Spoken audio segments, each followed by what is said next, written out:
Juliet.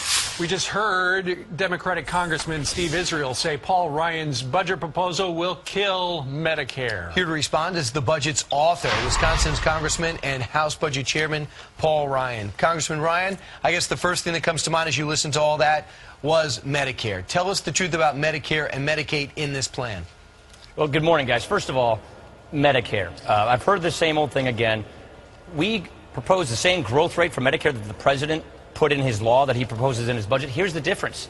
The president says 15 of his political appointees, unelected, unaccountable bureaucrats, they will make price control decisions that lead to denied care for seniors. Our point is don't change the benefit for current seniors. Don't have this board that ends up rationing their care.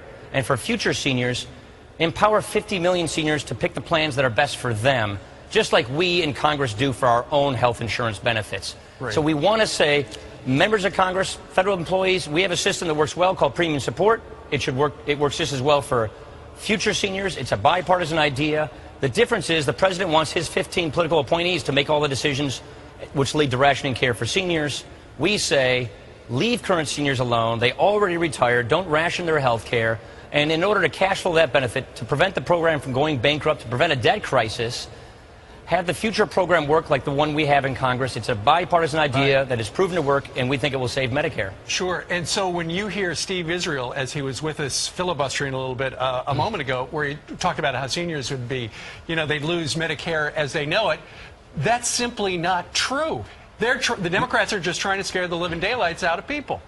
Not only is it simply not true, the president's health care law changes Medicare as we know it. It raids $500 billion from Medicare to spend on Obamacare, and then it puts this new board of bureaucrats in charge of Medicare to price control and ration the care for current seniors. Right. We get rid of that board to prevent that from happening. And by the way, as you know, Gene Sperling said yesterday that your budget reform to Medicare is a death spiral.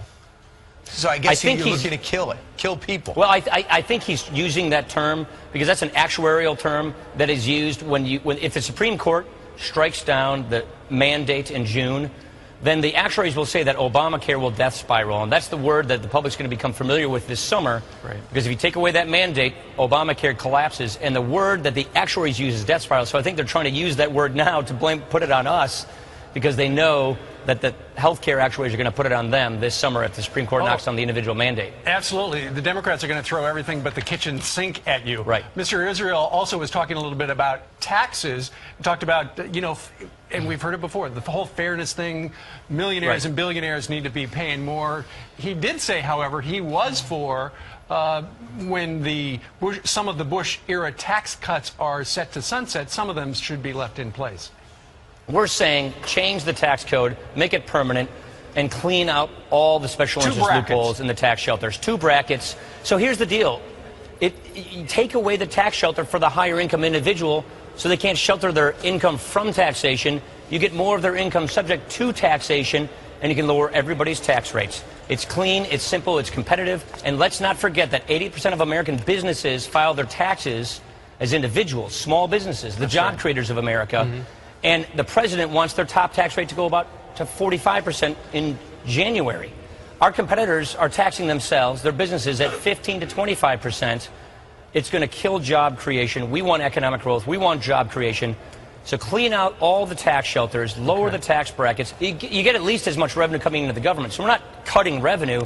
We're simply saying stop picking winners and losers in the tax code. All right. Stop favoring special interests and clean up the tax system. All right, and read in detail so you don't get involved in the rhetoric. Congressman Paul Ryan, whether you like it or not, whether you agree or not, everyone respects the work you're doing and how you're attacking the debt and deficit.